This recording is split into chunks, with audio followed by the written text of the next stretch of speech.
إن الحمد لله نحمده ونستعينه ونستغفره ونعوذ بالله من شرور أنفسنا ومن سيئات أعمالنا من يهده الله فلا مضل له ومن يضلل فلا هادي له أشهد أن لا إله إلا الله وحده لا شريك له وأشهد أن محمدا عبده ورسوله اللهم صل وسلم على محمد وعلى آله وأصحابه ومن تبعهم بإحسان إلى يوم الدين. أما بعد, saudara-saudaraku, para bapak, para ibu, hadirin hadirat, ikhwatal iman, hafizakumullah wa ra'akum. Sebelum kita memasuki acara inti, yaitu liqa maftuh ma'a fadilatul syekh Dr. Muhammad Al-Hashimi hafizahullah wa ra'ah, ada beberapa hal yang ingin saya sampaikan. Yang pertama, beliau ini memburu waktu ke Jakarta untuk perjalanan ke Malaysia. Jadi jam 11 kita sudahi. Kita acara sampai jam 11 saja kita sudahi.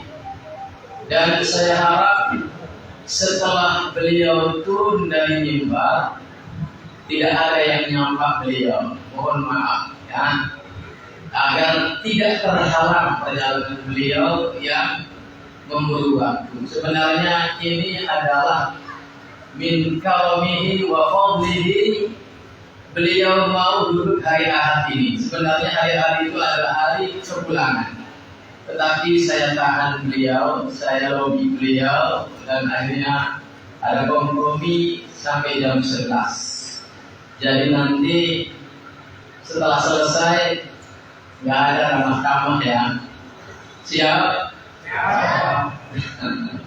Alhamdulillah.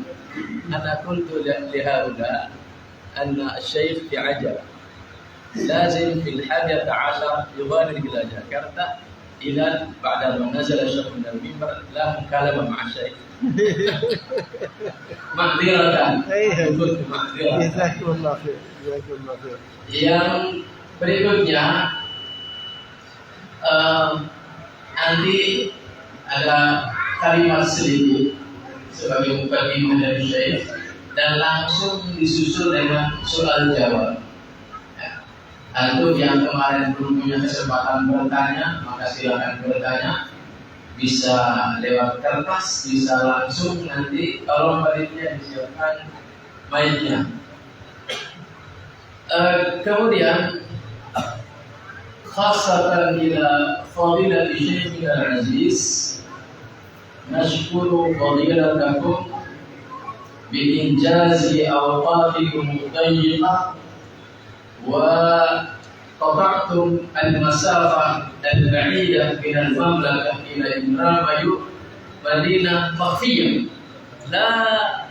ليست مدينة مشروعة، لكن ما شاء الله اخترتموها للزيارة ونحن مسرورين بزيارتكم، بل كثير منهم طلبوا مني كي أبلغ لكم حتى في المستقبل يعني قررت بزيارة مرة أخرى إن شاء الله.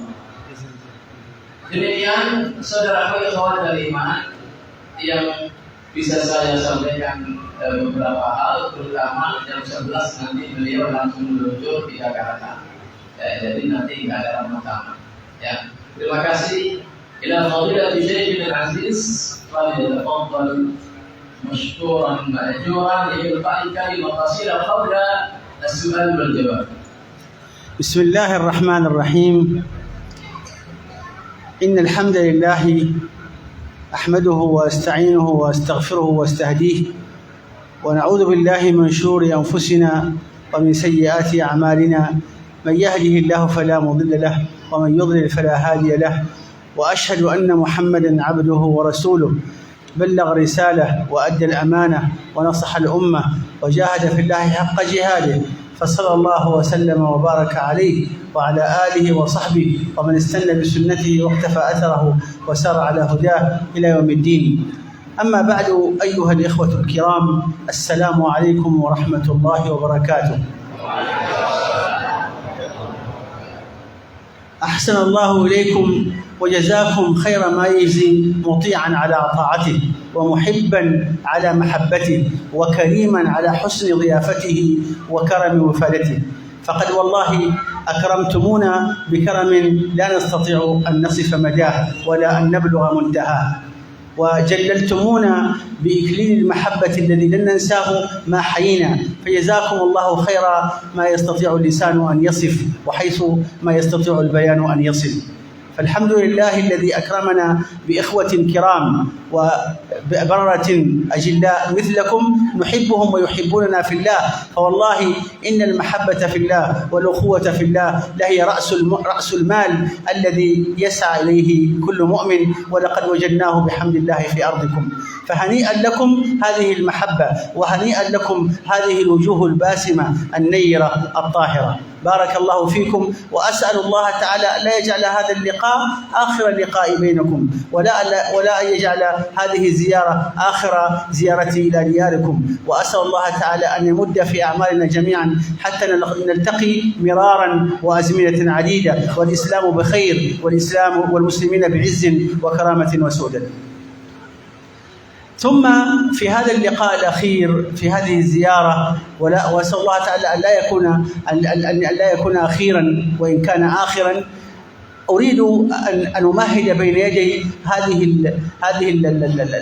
الأسئلة التي ستطرحونها بكلمة قصيرة أختم بها هذه الزيارة لتكون خاتمة مسك. هذه الخاتمة هي عبارة عن وصية أريد أن أفارقكم عليها وألقاكم بها. هذه الوصية عبارة عن عبادة خفيفة جدا على الأجساد، ولكنها ثقيلة على الأنفس التي باعد الله تعالى بينها وبين الخير. الإمام البخاري رحمه الله تعالى، وكلكم تعرفونه صاحب صحيح البخاري، ختم كتابه آخر حديث في كتاب صحيح البخاري هو حديث قوله صلى الله عليه وسلم: كلمتان حبيبتان إلى الرحمن خفيفتان على اللسان ثقيلتان في الميزان. من يعرف ما هاتين الكلمتين؟ خليني أبدأ بسؤالكم قبل أن تسألوني. أحسنت، بارك الله فيك يا محفوظ ابن محفوظ، هذا يستاهل هدية كبيرة، بس ما عندنا هدايا اليوم. أحسنت يا محفوظ، بارك الله فيك. كلمتان خفيفتان على اللسان ثقيلتان في الميزان حبيبتان إلى الرحمن سبحان الله وبحمده سبحان الله العظيم. تأمل هذا الخير العظيم الذي يحرم منه كثير من الناس. يعني الذكر ذكر الله تعالى عموما هو أفضل عبادة على الإطلاق وأخف عبادة على الإطلاق، لأنه لا يحتاج منك إلى وقوف ولا إلى جلوس ولا إلى طهارة ولا إلى ولا استعداد، فقط حرك لسانك بالذكر فقط. النبي صلى الله عليه وسلم قال له رجل: يا رسول الله، لقد كثرت فرائض الإسلام علي، فأوصني بوصية أحتفظ بها ولا أزيد. قال: ليكن لسانك رطبا بذكر الله، ليكن لسانك رطبا بذكر الله. فقط حاول أن يكون لسانك دائما يعني يتحرك بذكر الله. كل ما سكت عن أمورك الضرورية من الحديث مع الإخوان أو مسائل المعيشة الضرورية، حرك لسانك بذكر الله. لا تترك هذا اللسان يسكت بدون ذكر الله. إذا فعلت هذا فترة قصيرة ستتعود عليه، سيصبح لسانك ذاكر تلقائيا، فتصبح من الذاكرين الله كثيرا والذاكرات الذين أعد الله لهم مغفرة وأجرا عظيما. الذاكرين الله كثيرا والذاكرات، النبي صلى الله عليه وسلم يقول في الحديث الصحيح: سيروا فقد سبق المفردون. سبق المفردون يعني سبقوا كل أحد، حتى يعني المجاهدين وحتى القائمين الصائمين سبقهم المفردون. من هم المفردون؟ الذاكرون الله كثيرا والذاكرات. وتأمل دائما في القرآن يقترن الذكر بالكثرة، لأن المطلوب من الإنسان أن يكون كثير الذكر. ما ينفع أن تذكر شوية وتغفل، لا، دائما حرك لسانك. واذكروني أذكركم، يعني تأمل هذا الفضل. الله سبحانه وتعالى يجعل للذاكرين هذه المنزلة أن تكون مذكورا عند الله تعالى، مع أن الأمر لا يحتاج منك إلى جهد جهيد، ولا فقط مجرد حركة اللسان، سبحان الله وبحمده، سبحان الله العظيم. وهاتان الكلمتان هما أفضل شيء تقوله. وهناك ذكر كثير، يعني النبي صلى الله عليه وسلم قال لأصحابه يوما: هل أدلكم على أمر هو أرضى لكم عند ربكم وأرفع لمنزلتكم وخير لكم من أن تنفقوا الذهب والورق، وخير لكم من أن تلقوا عدوكم فتضربوا أعناقهم ويضربون أعناقكم؟ قالوا: يا رسول الله، ما هذا العمل الذي فيه هذا الفضل كله؟ قال: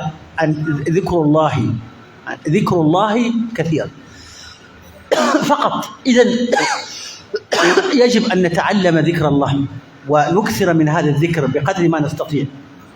أطلت عليكم في الترجمة يا شيخ؟ فضيلة الشيخ حفظه الله ورعاه berkata, kata beliau, antum semua telah memberikan penghormatan yang saya tidak bisa menunjukkannya dan tidak bisa mensifatinya, karena cara antum memuliakan beliau luar biasa, kata beliau. Maka saya mencintai antum semua karena Allah, dan kita saling mencintai karena Allah. Dan kata beliau, al-mahabbah fillah, saling mencintai karena Allah itu adalah merupakan ra'su malil muslim, merupakan modal utama kita di dalam menggapai keridhaan Allah Subhanahu wa taala. Dan beliau mengatakan ini adalah akhir perjumpaan kita selama beberapa hari ini, walaupun berharap ini bukan berarti akhir dalam arti yang sesungguhnya, tetapi insya Allah Allah panjangkan usia kita dan Allah kembali bertemukan kita dalam kebaikan-kebaikan.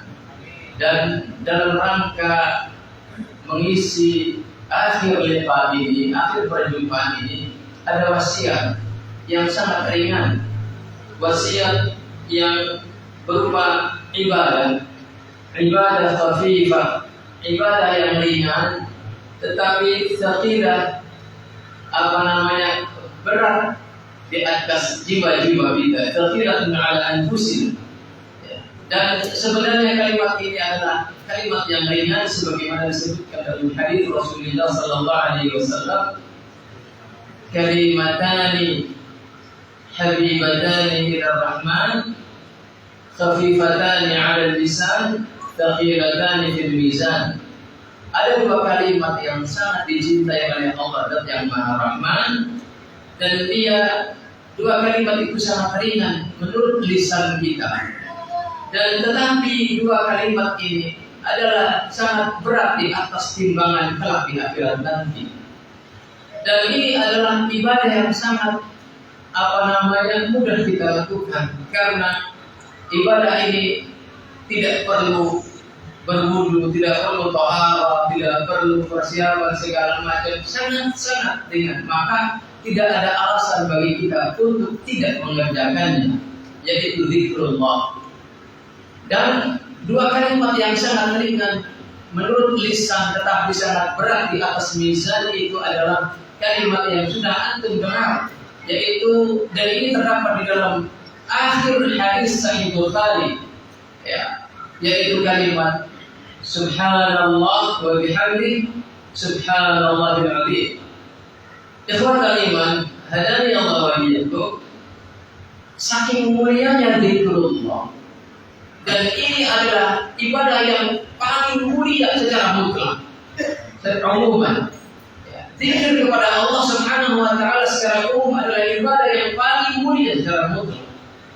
Bahkan ketika ada seorang sahabat Rasul yang berkata kepada Rasul, "Ya Rasulullah, telah banyak kewajiban-kewajiban kami, maka wasiatkanlah kepadaku satu amalan yang sangat ringan." Kemudian Nabi mengatakan dalam sabdanya yang mulia, "Liyakun lisanuka radban bi dzikrillah." Maka wasiat Rasul adalah mengatakan, hendaknya lidah kalian agar senantiasa basah dengan zikir kepada Allah Subhanahu wa taala. Ikhwatal iman, hadani Allah wa iyyakum. Bahkan zikir ini, kata Rasul sallallahu alaihi wasallam, "Hal adullukum ala amrin huwa afdal 'inda rabbikum?"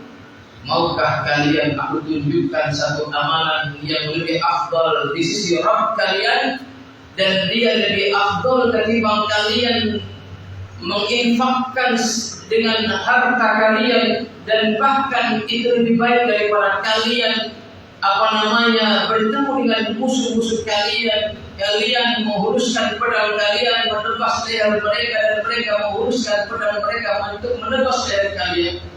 Maukah kalian aku tunjukkan amalan yang lebih mulia daripada itu semua? Maka para sahabat berkata, "Qalu bala ya Rasulullah." Ya Allah ya Rasul, tunjukkanlah kepada kami apa amalan yang luar biasa itu. Maka Rasul mengatakan dalam sabda yang mulia, qala beliau mengatakan zikrullah, yaitu zikir kepada Allah Subhanahu wa taala. Itulah maka saudaraku ikhwatal iman, ini adalah menjadi pertanda bahwasannya kitalah yang akan menjadi orang yang terdapat meraih kemuliaan yang disiapkan di sisi Allah Subhanahu wa taala. Sabaqal mufarridun. Siapakah mereka yang telah mendahului itu? Yaitu adzakiruna Allah katsira, yaitu orang-orang yang memperbanyak zikir kepada Allah Subhanahu wa taala. Oleh karenanya maka janganlah lisan kita terhalang dari zikrullah. Gerakan bibir kita untuk senantiasa zikrullah, karena ia adalah amalan yang ringan, yang tidak ada alasan berhalang oleh amalan apapun, oleh pekerjaan apapun. Kita sambil bekerja, kita sambil apa, kita bisa zikrullah. Nah. ثم آخر وأعظم وأفضل ومن أفضل الذكر ذكر عظيم يعني له أثر في حياة الإنسان وفي دنياه وأخراه، وهو من أعظم ما يتقرب به العبد إلى ربه، بل هو من أفضل القربات، وهو في بعض المواضع واجب من الواجبات. أوصيكم به كما أوصي به نفسي، وهو الصلاة على النبي صلى الله عليه وسلم. يقول الله سبحانه وتعالى: إن الله وملائكته يصلون على النبي يا أيها الذين آمنوا صلوا عليه وسلموا تسليما. فتأمل في هذه الآية الكريمة كيف بدأ الله تعالى في هذه العبادة بنفسه، حتى يقول لك أنا نفسي أصلي على النبي صلى الله عليه وسلم، ألا تقتدي بي؟ سبحان ربك رب العزة عما يصفون. فالله سبحانه وتعالى يعني كأنه يريدك أيها المؤمن أن تفهم وتقتنع بمنزلة النبي صلى الله عليه وسلم عند ربه، وكيف أن الصلاة عليه لها مكانة عظيمة. فالله تعالى نفسه وملائكته المسبحة بقدسه يبدأون بهذه العبادة، إن الله وملائكته. وتأمل كيف أن الخبر هنا مؤكد بإن المؤكدة، إن الله وملائكته يصلون على النبي يا أيها الذين آمنوا صلوا عليه وسلموا تسليما. إذن أمر مؤكد وحث شديد على هذا النوع من الذكر العظيم الذي يغفل عنه كثير من الناس. قال أبي بن كعب للنبي صلى الله عليه وسلم: أرأيت لو جعلت لك صلاتي كلها قال إذن تكفى همك ويغفر ذنبك. يعني أبي سأل النبي صلى الله عليه وسلم: هل رأيت لو أن الذكر الذي أذكر الله تعالى به كله جعلته لك، يعني جعلت وقتي كله صلاة عليك، لا أصلي إلا لا أذكر الله إلا بك، فماذا لي؟ قال له النبي صلى الله عليه وسلم: إذن تكفى همك ويغفر ذنبك. يعني مصلحة الدنيا والآخرة كلها تتحقق لك. مصلحة الدنيا ما هي؟ تكفى همك، يعني همومك الدنيوية كلها الله سبحانه وتعالى يحلها لك. والمصلحة الأخروية هي يغفر ذنبك. إذا لا يبقى لك غرض دنيوي ولا أخروي إلا تحقق بمجرد الصلاة على النبي صلى الله عليه وسلم. وهذا أمر مشاهد وملموس، وإذا أردت أن تتأكد منه فافعله. سترى كيف أن كثرة الصلاة على النبي صلى الله عليه وسلم تحل لك كل ما تحتاج إليه كل ما يعين لك من هموم وغموم، وتعيش في سعادة غامرة. لكن المشكلة يغفر عن ذلك الناس. وأسوأ من ذلك من يبلغ به البخل أن يذكر النبي صلى الله عليه وسلم عنده ولا يصلي عليه. وهذا الموضع هو الذي قال العلماء فيه هو من مواضع وجوب الصلاة على النبي صلى الله عليه وسلم عندما يذكر النبي صلى الله عليه وسلم، لأن النبي صلى الله عليه وسلم دعا على من ذكر عنده ولم يصلي عليه، فقال: رغم أنفه رغم أنفه رغم أنفه. قيل: من يا رسول الله؟ قال: من ذكرت عنده ولم يصلي عليه. وفي لفظ آخر: إن أبخل الناس من ذكرت عنده ولم يصلي عليه. من أشد العيب وأعظم الخطأ أن يذكر النبي صلى الله عليه وسلم هكذا بدون الصلاة عليه. لا بد أن تجعل الصلاة على النبي صلى الله عليه وسلم هي عادتك وديدنك، سواء في اللفظ أو في الكتابة. بعض الناس يستهين بالصلاة على النبي صلى الله عليه وسلم في الكتابة، فإذا كتب يقول النبي هكذا، أو ربما يكتب صاد بين قوسين، يعني كأنه يختصر الصلاة على النبي صلى الله عليه وسلم. وهذا من الأمور المستهجنة. يعني النبي صلى الله عليه وسلم لا يستحق منك إلا حرف الصاد هذا، يعني ما يستحق أن تكتب صلى الله عليه وسلم. يعني حتى ما عندك من الوقت أو من الحبر أو من الورق ما يستحق أن تعطي النبي صلى الله عليه وسلم منه هذه المساحة. هذا من البخل. فيجب أن ننتبه لهذا. إذن وصيتي التي يختم بها كلمتي هذه أن تكثروا من الصلاة على النبي صلى الله عليه وسلم، وتجعلوا لكم من هذه الصلاة ولو وردا يوميا بعد الصلوات، 10 مرات بعد الصلاة، 20 مرة بعد كل صلاة، 30 مرة بعد كل صلاة، وهكذا ما تيسر لك، وتلتزم بذلك وتحافظ عليه، وسترى كيف تتغير حياتك رأسا على عقب. وهو أمر مجرب، ليس أنا فقط من جربه، أنا أول الشاهدين عليه من خلال تجربتي الشخصية، ولكن هناك مجربون كثر في هذا الأمر. فأوصيكم ونفسي أولا بذكر الله في كل أوقاتكم، وثانيا بالإكثار من الصلاة على النبي صلى الله عليه وسلم، وصلى الله وسلم على عبده ورسوله محمد وصحبه. ويغفر ذنبه.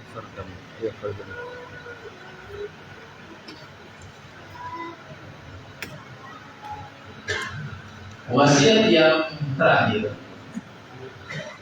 yaitu mengenai satu zikir yang sangat agung.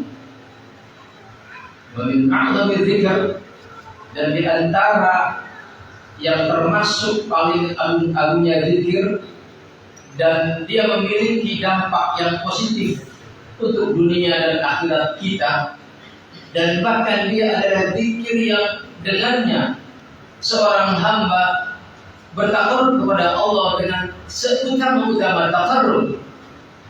Wa huwa afdalu ma yataqarrabu bihi al-'abdu ila rabbih. Zikir ini adalah zikir yang apabila kita lantunkan, kita senandungkan, maka dia menjadi seutama-utama zikir yang dengannya kita bertakarrub kepada Allah Subhanahu wa taala. Ketahuilah apa itu, yaitu memperbanyak salawat kepada Nabi kita yang mulia sallallahu alaihi wasallam. Lihatlah bagaimana Allah Subhanahu wa taala berfirman, "Innallaha wa malaikatahu yusalluna 'alan nabi, ya ayyuhalladzina amanu sallu alaihi wa sallimu taslima." Yang artinya sesungguhnya Allah dan malaikatnya. Lihat di sini Allah di dalam firman-Nya memulai dengan menyebutkan diri. Ini agar kita bertauladan kepada Allah Subhanahu wa Ta'ala. Lihat bagaimana Allah memberikan tauladan kepada kita. Kalau Allah saja dan kemudian para malaikatnya membacakan sholawat atas Nabi, maka bagaimana kita? Saudara ikhwan iman, kata beliau, ayat ini dimulai dengan inna. Ada taukid, kalimat penegasan, dan kemudian di sini juga Allah perintahkan ya ayyuhalladzina amanu shallu. Ini kalimat perintah. Jadi ini adalah amrun muakkadun, perintah yang dikuatkan, perintah dari Allah yang ditegaskan dengan menggunakan redaksi adat taukid. Maka ini adalah perintah yang luar biasa buat kita. Maka ada seorang sahabat yang bernama Ubay bin Ka'ab radhiyallahu anhu. Kata beliau, bagaimana jika seandainya semua zikir aku jadikan hanya untuk engkau? Artinya saya tidak zikir-zikir yang lain, cukup dengan zikir untuk membaca salawat saja. Maka apa kata Rasul? Idza tukfa hammuka wa yughfaru dzambuka. Kalau kamu bisa seperti itu, yang seluruh zikir kamu berupa salawat, hanya salawat kepada Rasul, maka tukfa hammuka, maka seluruh keinginanmu, seluruh hammu akan Allah cukupkan dan Allah akan mengampuni dosa. Luar biasa. Kebutuhan kita dicukupkan, dosa kita diampuni. Adakah kebaikan yang lebih baik daripada kedua kebaikan ini? Maka saudaraku ikhwatul iman, kata beliau, dampak positif daripada memperbanyak sholawat kepada Rasul ini adalah amrun musyahadun balmus, perkara yang bisa disaksikan dampak positifnya sebelum di akhirat, bahkan di dunia ini sudah kita bisa lihat dampak positif daripada sholawat. Saya sendiri saksinya, dan selain saya ada banyak orang yang telah membuktikan akan dampak positif daripada sholawat ini. Oleh karenanya maka perbanyaklah sholawat atas Nabi kita Nabi Muhammad sallallahu alaihi wasallam, dan bahkan termasuk Anda akan digolongkan sebagai orang yang bakhil adalah ketika disebutkan nama beliau kemudian antum tidak membaca sholawat atas beliau.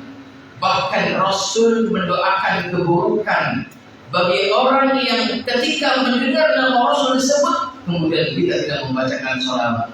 Kata Rasul, "Raghima anfu, raghima anfu, raghima anfu." Sampai 3 kali beliau mendoakan keburukan. Celaka bagi orang, celaka bagi orang itu, celaka bagi orang itu.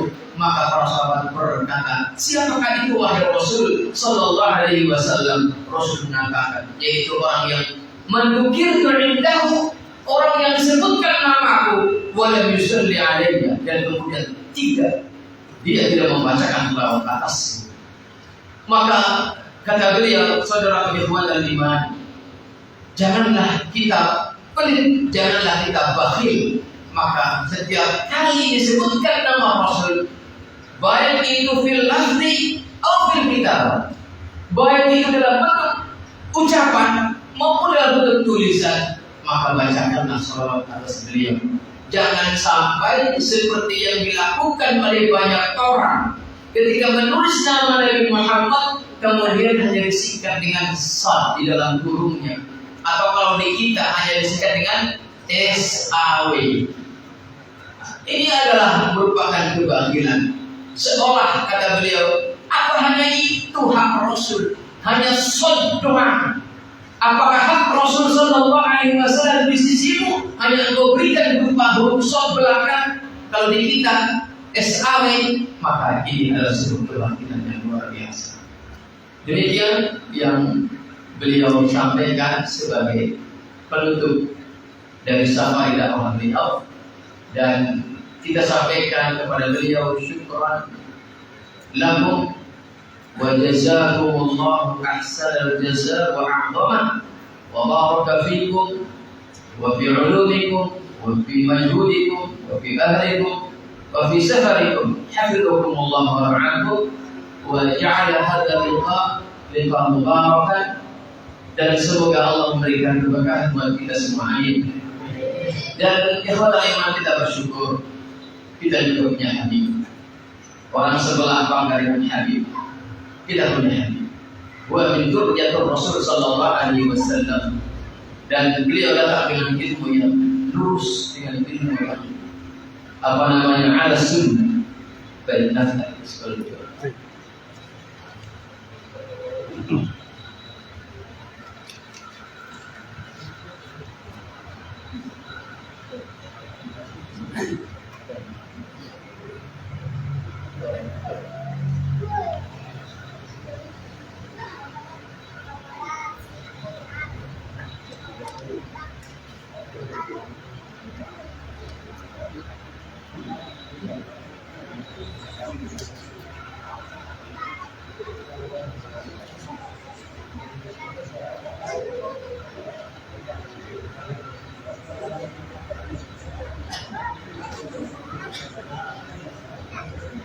السؤال الأول جاء بأحد الكتب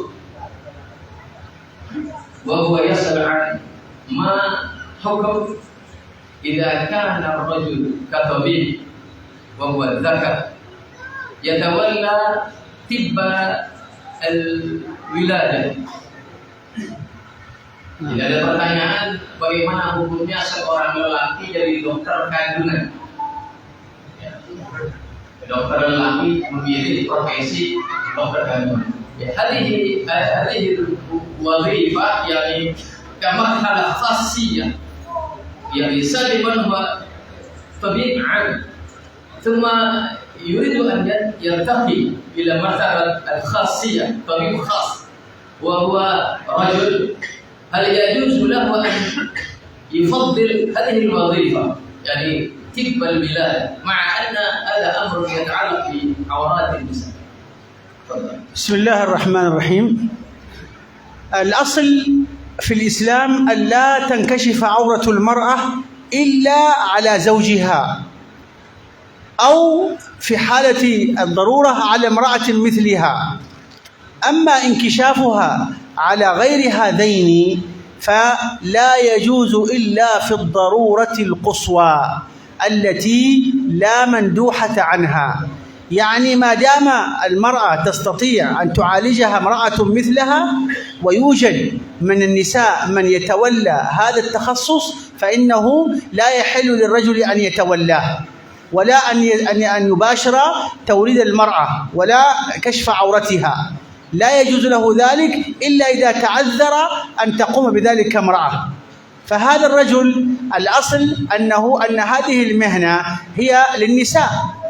المفروض الذي الأصل أنه ينبغي أن يتعلم طب الولادة وما يتعلق بأمراض النساء، الأصل أن يتعلمه النساء. لكن إذا تعذر من النساء من تستطيع أو من يمكنها أن تتولى هذه المهنة فيجوز للطبيب عند الضرورة، أقول عند الضرورة وليس في الحالة العادية.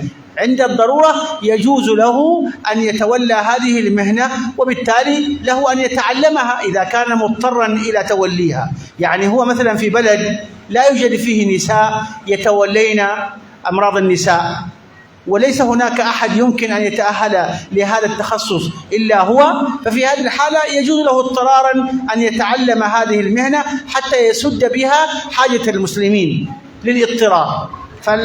فالضرورات لا تبيح، فالمحظورات لا تباح إلا عند الضرورات.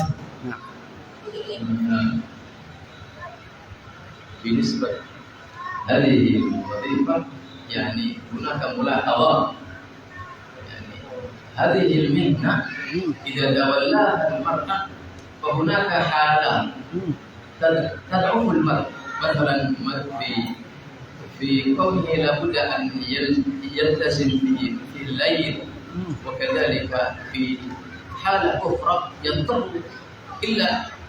يضطر أن يقوم الرجل.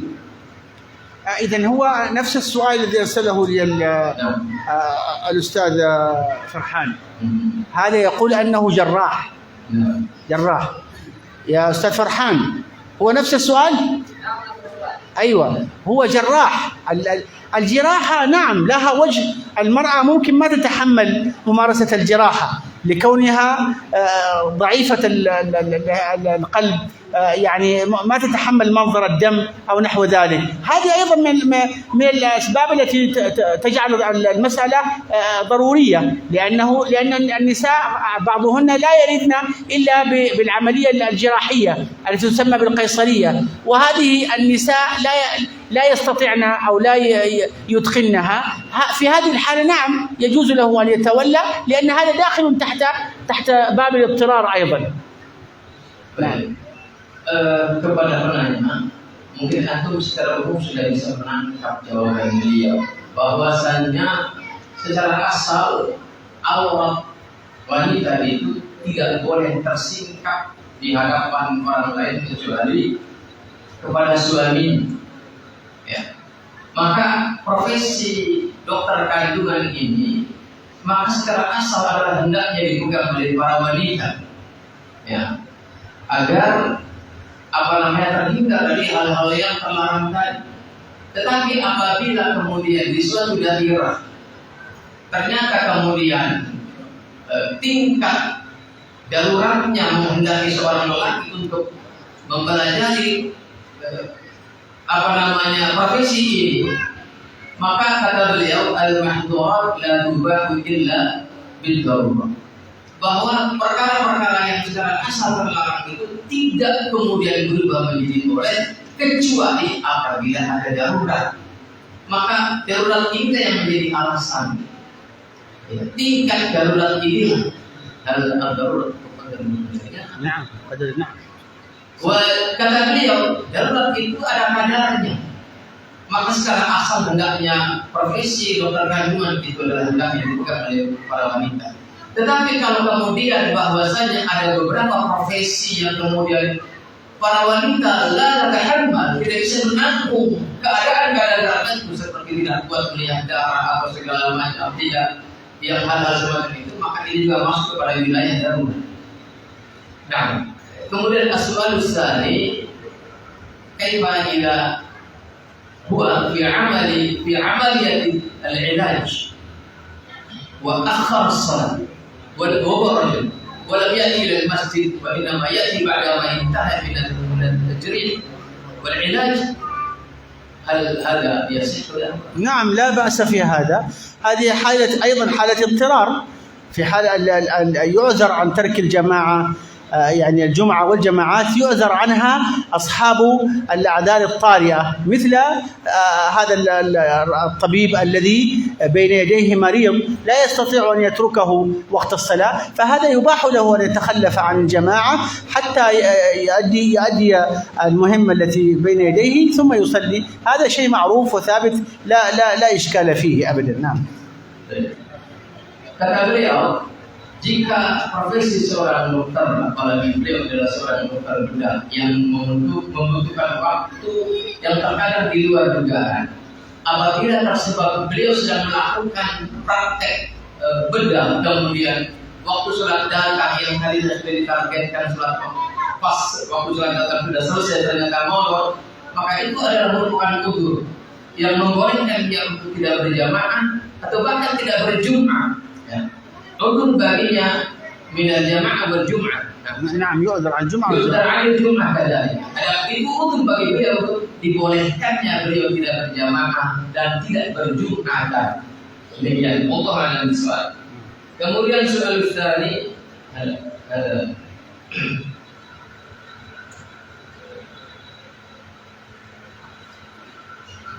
rajulun yas'al 'indahu bint تعمل في البنك الربوي وقد أنصح هو ابنته كي يعني تخرج من هذه الوظيفة ويبحث عن وظيفة أخرى، لكن أبد يعني دائما أجاب بالتسويف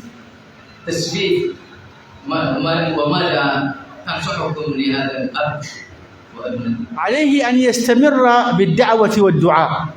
هذا مثل كثير من المنكرات التي تعيشها الأمة اليوم. الأمة. ولماذا نحن دائما نقول عند الإنكار نركز على المعاصي الكبرى مثل ترك الصلاة مثلت لكم؟ لأن الأمة تعج اليوم بكثير من المعاصي والمنكرات الكبرى التي أنسى بعضها بعضا. يعني إنسان والغ في النجاسة إلى أخمص من رأسه إلى أخمص قدميه، لا تستطيع أن تقول له مثلا أزل الرائحة عنك الكريهة، فأولا يخرج من النجاسة ثم ذلك يزيل الرائحة. فالمقصود أيها الإخوة أن هذا من المآسي التي تعيشها الأمة اليوم، والله سبحانه وتعالى لطيف بعباده. كلما اشتد عليهم كما في القاعدة الشرعية التي ذكرناها بالأمس، إذا ضاق الأمر اتسع والمشقة تجلب التيسير.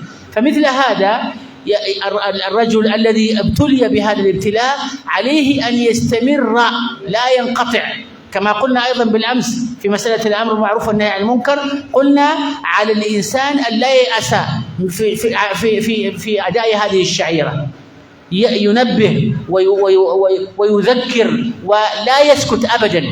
الوقت الذي يسكت وينقطع عن دعوة هذه البنت إلى ترك هذا المنكر والدعاء لها إلى تركه، حينئذ يكون قد أثم. أما ما دام يدعوها ويدعو لها فهو إن شاء الله قد أدى ما عليه. يبقى السؤال: هل يأكل مما تأتي به من مالها أو لا؟ هنا يبقى محل السؤال. العلماء في هذه المسألة هم على خلاف واسع، لكن المختصر أن المال ما دام يعني فيه شبهة من الحلال والحرام فإنه يجوز الأكل منه لغير من اكتسبه، ما دام أنه ليس حراما خالصا. وهذه الرواتب التي تصرف من البنوك فيها ما هو مباح وما هو غير مباح من المعاملات، ولذلك الورع عدم الأكل لمن لا يحتاج إليها. أما من يحتاج فله أن يأكل أيضا من باب الاضطرار والحاجة. نعم. Kepada penanya terkait anaknya yang bekerja di bank ribawi, yang kemudian sang ayah ini sudah memberikan nasihat agar segera keluar dari pekerjaannya dan mencari pekerjaan yang lain yang lebih baik, maka jawaban beliau yang pertama, karena si anak ini selalu entar-entar jawabannya, maka kata beliau yang pertama, jangan bosan untuk mendakwahinya dan mendoakannya. Ajudawi bid'ah wa du'a. Nah, da'wah. Ini yang pertama. Jangan bosan, teruslah mendakwahi putrinya atau putranya, dan terus mendoakan dengan doa yang terbaik agar Allah memberikan kemudahan yang lepas dari perkara yang haram. Ini yang pertama kata beliau. Kemudian yang kedua adalah bagaimana dengan penghasilan dari karyawan bank ini, apakah boleh dimakan? Maka inilah yang jadi pertanyaan susulan yang muncul dari akibat profesi sebagai pegawai bank ribawi. Maka kata beliau hafizahullah wa'ala bahwasanya jika harta si karyawan bank ini masih ada harta lain yang diduga adalah sebagai dari hasil yang halal, maka boleh dikonsumsi oleh orang yang diberinya. Tetapi bahwasanya bagi orang yang tidak membutuhkannya, maka hindarilah menerima pemberian dari hasil harta orang yang bekerja di hasil ribawi itu. Tetapi kalau orang yang membutuhkannya, maka ini adalah mimbabil darurat, merupakan bagian daripada perkara darurat, maka boleh dia menerima pemberian dari hasil yang dari bekerja dari bank ribawi itu.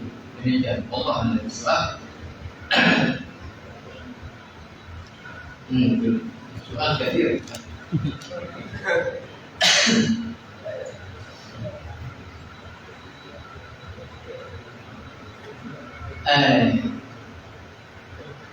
Ini untuk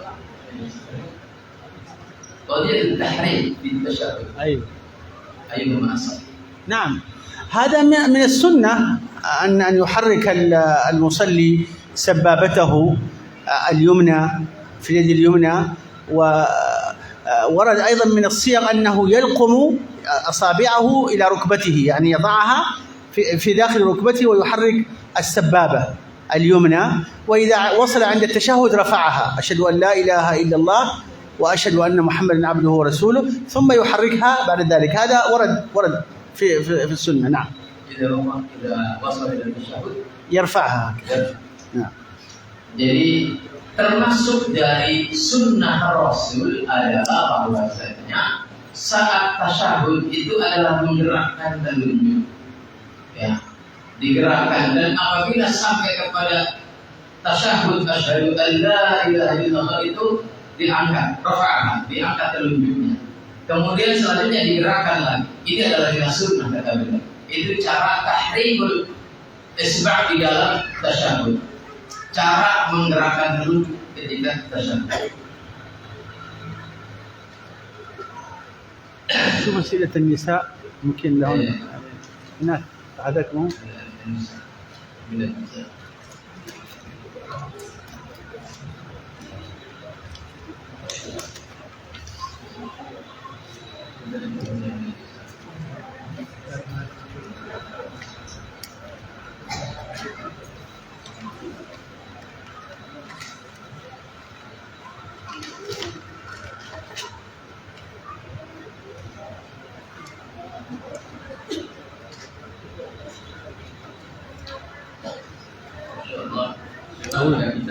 طويلة. هذا سؤال واحد. أربعة. يا فضيلة الشيخ، أنا أريد أن أسأل فضيلتكم عن أشياء. Yang pertama, al-awwal, saya pernah didolimi oleh seseorang selama 6 tahun, semasa SMP sampai SMA. Sampai akhirnya sebelum lulusan saya mengirim SMS kepadanya menanyakan kenapa dia jahat, membuli secara verbal kepada saya dan apa salah saya. Dan saya bersumpah tidak akan memaafkan dia dan berdoa agar dia menderita seperti apa yang saya rasakan 16 tahun yang berlalu. Saya mendengar cerita dari Sahib Gawasi Bulan tersebut seperti menderita punya tekanan batin. Saya sekarang khawatir hal tersebut karena doa saya, dan sejujurnya seiring waktu saya sudah memaafkan dia. Apakah ada pemutus doa orang yang terzalimi mendengar dia menderita? Ada rasa bersalah, khawatir doa saya saat itu dijawab oleh Allah Subhanahu wa Ta'ala. Ibu saya pada Allah meninggal dunia 2 tahun lalu. Ketika rindu saya menangis, apakah tangisan itu tersebut termasuk kelakapan atau tidak? Soal awal, jadi huwa mundu marhalati al-mutawassita ila al-thanawiyah مظلومة هي مظلومة من قبل إخوانها. وبعدما تخرجت في هذه المدرسة الثانوية يعني هي تسأل إلى هذا الظالم لماذا ظلمتني وكذا وكذا وكذا، أنا لا أرضى بك وأنا أدعو لك، يعني أنا أدعو الله عليك. فإذا بهذا الرجل الظالم الآن يعني في مرضه وفي ضغط النفسي، وهذه المرأة المظلومة تخشى أن تكون حاله حاليا بسبب دعائه. فسؤالها هل هناك دعاء يقطع هذه الحال؟ نعم. إذا أشهدت الله تعالى أنك عفوت عنه عن مظلمته وسألت الله له الشفاء يشفيه الله مباشرة. إذا كان الذي أصابه بسبب مظلمتك، أنت فقط أشهد الله تعالى من قلبك أنك قد عفوت عنه واسأل الله له الشفاء يشفيه الله إن شاء الله. نعم. Iya, kata Syekh, wahai saudariku yang bertanya tentang hal itu, iya, maka putuslah dengan doa kesembuhan buat orang itu, maafkan dia dan berdoa dengan doa syifa, doa kesembuhan buat orang itu agar terhenti penderitaannya. Kemudian asani asbab sani tuwfiyat ummuha بمرض سنتين وإذا تذكرت هي تبكي هل هذا البكاء من النياحة؟ إذا كان بدون صوت مجرد دموع لا بأس، هذا ما يضر، ولكن أكثر لها من الدعاء، ولا يضر أن تبكي عليها بالدموع بدون صوت عالي، ما في ذلك بأس. نعم. Selama tangisanmu tanpa meraung-raung, tanpa ada suara, kalau tangisanmu hanya tetesan air mata, maka itu bukanlah ratapan yang terlarang. Tetapi yang lebih penting adalah hendaknya kamu mendoakan orang tuamu yang telah meninggal itu.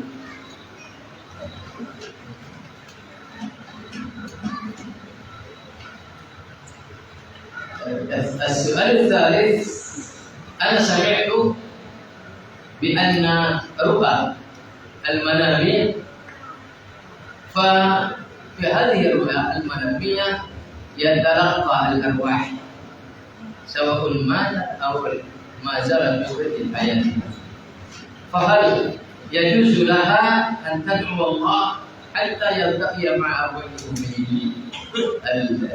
الرؤيا المنامية؟ نعم لا بأس أن تدعو الله تعالى أن يريها أمها في المنام أو يريها من تحب، لا بأس في ذلك. فابن عمر كان يسأل الله تعالى أن يرى رؤيا تسعده، فرأى رؤيا أنه في الجنة، فإذا كانت رغبتك أن تري أمك وسألت الله ذلك لا بأس إن شاء الله، لكن أكثر لها من الدعاء ذلك أفضل. نعم. Ya, nggak apa-apa. Berdoa kepada Allah meminta agar dipertemukan dengan orang tua yang sudah meninggal dalam mimpi. Tetapi ada yang lebih afdal daripada itu, yaitu doakan mereka dengan doa pengampunan. Soal akhir di أمام بيتها هناك رجل بل رجال يعملون القمار وشرب الخمور، بل أحيانا هم يستعيرون الملعقة والكأس منها، وهي هذه المرأة لم ترضى بهذه الحالة، بل تظهر عدم رضائها بهذا الأمر، وقد يعني استغفر كثيرا. maka ماذا تنصحكم؟ ماذا نصيحتكم؟ لا. نصيحتي الأولى أن لا تعينهم بشيء، حتى هذه الملعقة والكأس لا تعطيها لهم إلا إذا كانت لا تستطيع أن تفعل وتخاف على نفسها أو كذا، إذا كانت مضطرة، لكن ما تفعله من إنكار هذا المنكر ولو بقلبها هذا شيء طيب، لكن الذي عليها قبل ذلك أن لا تعينهم بمالها، ولو ملعقة ولو كأس لا تعطيهم إياها، بل تحاول أن تنصحهم إذا كان يمكنها ذلك، أو على الأقل تهجرهم لله تعالى، هذا أقل ما يجب عليها. نعم. Kata Syekh, hendaknya kamu jangan membantu mereka dalam kemungkaran itu. Jangan sampai sekedar meminjamkan gelas pun jangan. Soal tadi, jika anak kita disuruh dan dikasih makan atau jajan dengan orang yang ada kaitannya dengan menerima bagaimana? السائلة قالت لها ابن ويعمل في من يتعامل مع الربا، وعمل ابنها هذا لا يتعلق بالربا، فماذا رأيك؟ هو راتبه فيه شبهة على الأقل، ما دام أنه في مؤسسة ربوية، حتى ولو لم يعمل في الربا مباشرة لكن هو أقل حالا على الأقل ممن يعمل في الربا مباشرة. فلذلك عليه أن يسعى للخروج من هذا العمل ويبحث عن البديل ويجتهد في ذلك. هذا الذي يجب على المسلم الذي ابتلي بمال حرام. فالله تعالى يقول: فمن جاءه موعظة من ربه فانتهى فله ما سلف وأمره إلى الله. فالمسلم عليه أول ما يعرف حكم الله تعالى في شيء أن يبادر في تركه. والنبي صلى الله عليه وسلم يقول: إذا نهيتكم عن أمر فاجتنبوه. فالاجتناب عن المنهيات هو الواجب، ولكن إذا كان الاجتناب هذا يترتب عليه مفسدة عظمى في الأهل أو النفس والمال، فالمسلم يتدرج في هذا الترك كما تدرج الإسلام في تحريم الخمر. فالمقصود أن الابن هذا عليه أن يحاول في أن يعزم في نيته على البحث عن البديل، وله أن يأكل من هذا العمل بقدر الحاجة إلى أن يجد البديل، لكن مع البحث. نعم. Kata Fadilatul Syekh Hafizahullah, secara asal hendaknya menghindari interaksi dengan para pelaku riba, walaupun interaksimu dalam perkara yang tidak ada hubungan dengan riba, karena ini adalah mau'in syubhat, karena di sini ada perkara syubhat. Dan kita, kata beliau, apabila sudah mengetahui bahwasannya perkara itu terlarang, maka segera tinggalkan. Karena kata Nabi, wa idza nahaytukum 'an amalin fajtanibuh. Apabila aku melarang kalian tentang sesuatu, maka segera tinggalkan. Jadi secara asal kita diperintahkan untuk segera meninggalkannya dan mencari hal yang lebih halal, yang lebih baik. Tetapi apabila kemudian itu mendatangkan madarat bagi jiwamu, bagi hartamu, bagi keluargamu, maka hendaknya di dalam berpindah dari hal-hal yang semacam itu, hendaknya bitadarruj, yakni bertahap, sebagaimana pentahapan dalam Islam dalam pelarangan hal yang seperti ini, seperti larangan hal dan semacamnya. Nah.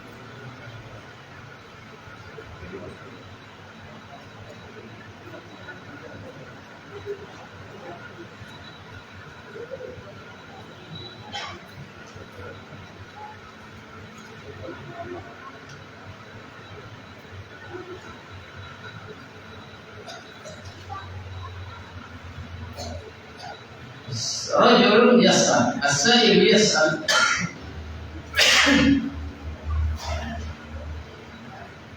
Ketika anak sedang sholat berjamaah di masjid dan anak sedang membaca surat kedua di rakaat pertama, lalu datang beberapa jamaah ikhwan untuk melakukan sholat maghrib juga tepat di depan kan.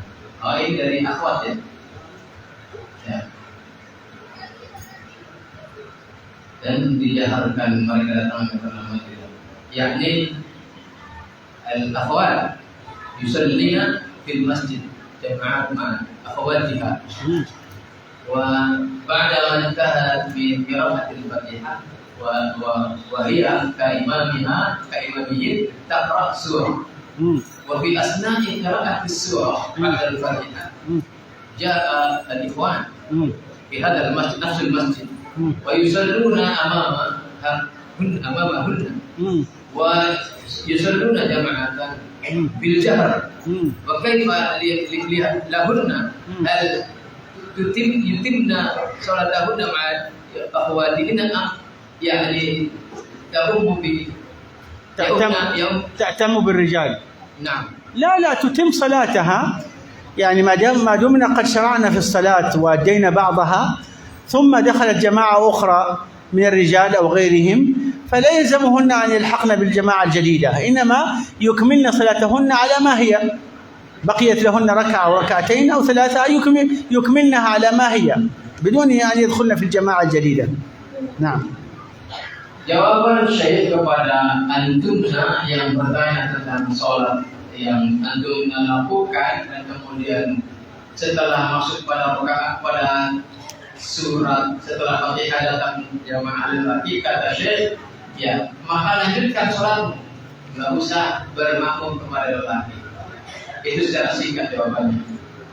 Soal tadi as-sailah taqul Assalamualaikum warahmatullahi wabarakatuh. Ya fadilatul syekh, al-mar'ah tara fi manamiha يعني الجماع مع زوجها،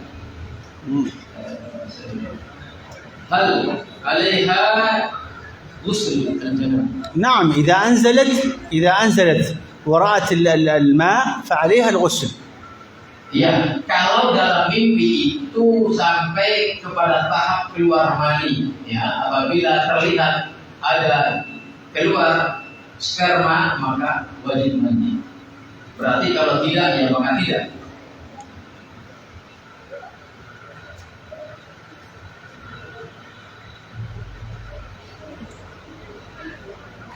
As-sa'ilah taqul Assalamualaikum warahmatullahi wabarakatuh. Ya fadilatal syekh Aziz, fil baiti hunaka baina al-um wa bintaha, yani la natakallam bainahuma marra fi usbu'. نعم. هل هذا يعني من باب الهجر؟ نعم. نعم، لا يجوز البنت أن تهجر أمها ولا حتى أقل، يعني ممكن النبي صلى الله عليه وسلم يقول لا يحل لمسلم أن يهجر أخاه فوق 3، يعني أقصى ما يمكن الهجر فوق 3 أيام ليس أكثر. ولكن هذا أيضا لا يحل بين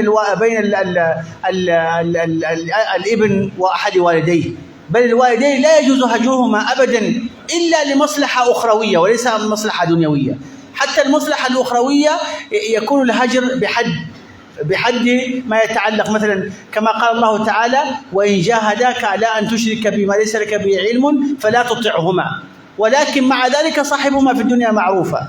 يعني الوالدين بالذات من برهما أن تحتمل كل ما جاء منهما من أذى وتصبر عليه مهما كان، لأن الصبر عليه من العبادة التي ينبغي لك أن تحتسب الأجر فيها في لله. أما غير الوالدين فيجوز الهجر على أن لا يزيد على 3 أيام إذا كان السبب أمر دنيوي، يعني مشكلة متعلقة بالمعيشة أو نحو ذلك، هذا يجوز لك أن تهجر أخاك 3 أيام وليس أكثر. أما أكثر من 3 فلا يجوز إلا إذا كان الهجر بسبب أمر أخروي، كأن يكون أخاك هذا مثلا مقصر في الصلاة أو عنده منكر أو معصية فتهجره لله تعالى حتى يرجع إلى الله. نعم. Secara asal kata beliau tidak berbicara dengan orang lain, apalagi saudara atau orang tuanya, maka ada 2 macam. Ada perkara duniawi, sebabnya ada perkara ukhrawi. Maka secara umum kata beliau tidak boleh seseorang itu menghajar. Menghajar itu apa? Mengembargo saudaranya lebih dari 3 hari. Jika memang harus terjadi itu maka tidak boleh lebih daripada 3 hari. Dan dalam perkara ukhrawi, kata beliau itu kita dibolehkan untuk mengembargo atau tidak mengajak bicara seperti tidak sholat atau ada kemusyrikan atau semacamnya, ya. Tetapi tetap kita dalam urusan duniawiya harus menggaulinya dengan baik. Wa in jahadaka an tusyrika bi syai'an fala tuti'huma wa sahibhuma fid dunya ma'rufa. Dalilnya adalah itu bahwasanya jika kedua orang tuamu itu mengajak kepada kemungkaran, terlebih kemungkaran yang adalah kemusyrikan, maka jangan kau taati. Di sini hajar dalam urusan ukhrawiyah karena Allah Subhanahu wa taala. Tetapi dalam urusan dunia tetap harus digauli dengan baik. Allahu a'lam bishawab. شوف الرجال الآن لأنه أخذ النساء كثير.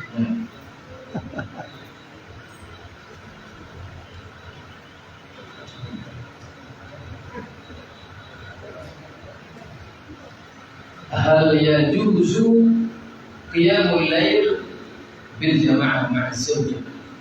نعم يجوز ذلك، بل هو من السنن إذا كان هذا يعين على أن يتشجع الأهل لقيام الليل، فإن النبي صلى الله عليه وسلم صلى إماما في صلاة الليل بابن عباس رضي الله تعالى عنه، وصلى أيضا ببعض المسلمين في المسجد، وعموما هذا أمر لا بأس فيه. نعم.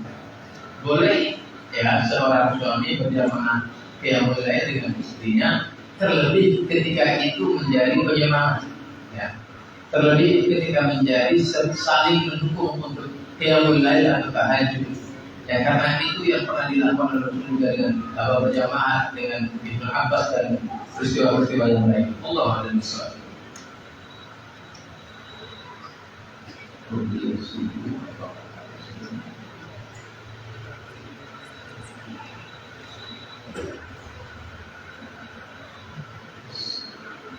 Sunnah al-fajr, sunnah al-fajr subuh. هناك قراءة معسورة معينة بعد الفجر. نعم، ورد أن النبي صلى الله عليه وسلم كان يصلي فيهما الكافرون في الركعة الأولى بعد الفاتحة، والإخلاص في الركعة الثانية. وورد أيضا أنه كان أحيانا ربما صلى فيهما بآية قولوا آمنا بالله وما أنزل إلينا وما أنزل إلى إبراهيم وإسماعيل وإسحاق ويعقوب والأسباط وما أوتي موسى وعيسى والنبيون من ربهم لا نفرق بين أحد منهم ونحن له مسلمون في البقرة. هذه في الركعة الأولى. وفي الركعة الثانية أيضا ورد أنه كان يقرأ قل يا أهل الكتاب تعالوا إلى كلمة سواء بيننا وبينكم ألا نعبد إلا الله ولا نشرك به شيئا ولا يتخذ بعضنا أربابا من دون الله فإن تولوا فقولوا اشهدوا بأننا مسلمون. نعم، هذا ورد إن شاء الله، والله أعلم. نعم. قولوا آمنا بالله وما أنزل إلينا وما أنزل إلى إبراهيم وإسماعيل في وسط البقرة، آخر الجزء الأول. قولوا آمنا بالله وما أنزل إلينا وما أنزل إلى إبراهيم وإسماعيل وإسحاق ويعقوب والأسباط. أعطيهم رقم الآية بس. والآية والركعة الثانية قلت سورة آل عمران.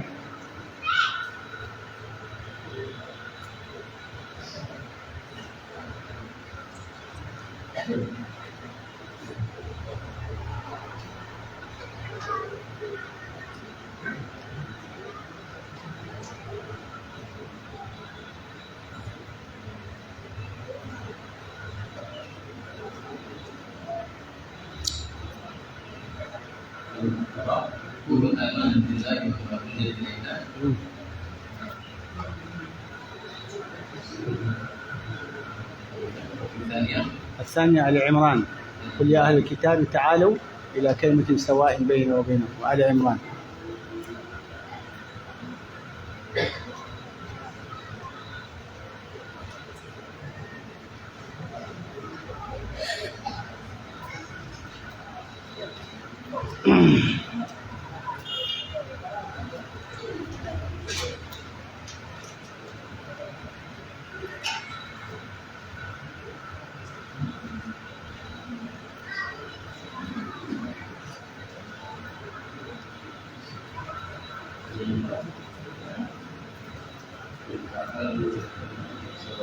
قل يا أهل الكتاب تعالوا إلى كلمة.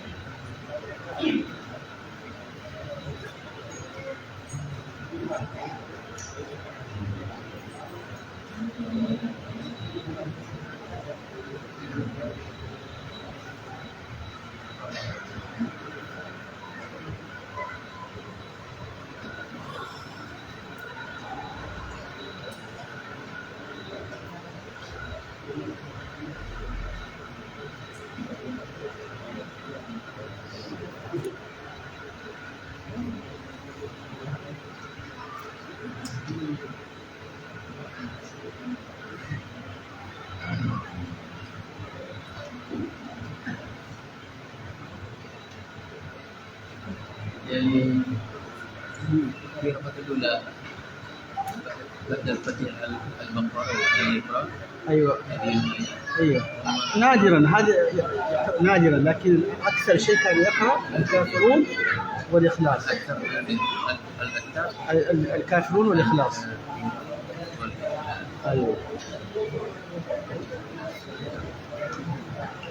Terkait pertanyaan antum yang bertanya bacaan qabliyah subuh, kata beliau yang al-akthar yang sering dilakukan oleh Rasul adalah ba'dal Fatihah itu adalah al-kafirun, di rakaat pertama ba'dal Fatihah al-kafirun, dan di rakaat kedua ba'dal Fatihah itu al-ikhlas. Ini al-akthar yang lebih banyak dilakukan oleh Rasul. Tetapi nadiran, terkadang, ini jarang, bahwa beliau juga sekali-kali membaca surah Al-Fatihah itu adalah ayat 136 daripada Al-Baqarah, ya. Dan kemudian di rakaat kedua pada Al-Fatihah adalah surat Al-Imran ayat 64. Tapi ini nadir, jarang-jarang. Tetapi yang sering adalah pada Al-Fatihah itu adalah Al-Kafirun di rakaat pertama, di rakaat kedua pada Al-Fatihah itu adalah Al-Ikhlas. Ya.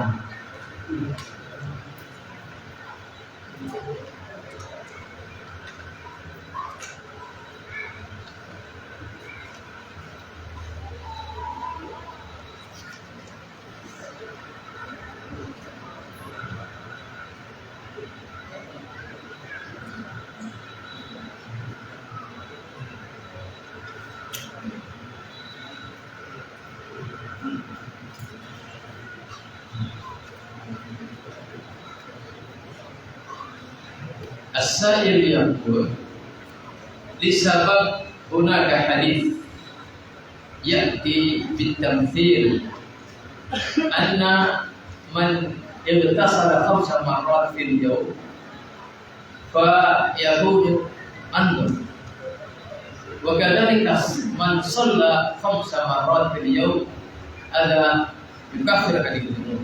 بسبب هذا الحديث بعدنا يعني له كلمات، يعني نحن نعصي ونصلي هكذا يوميا، ماذا نصيحتكم لنا؟ أولا هذا الكلام لا يصح، لأن المقصود بالذنوب التي تكفرها الصلوات الخمس كما جاء في هذا الحديث الذي أشرت إليه، المقصود بها الصغائر وليس الكبائر.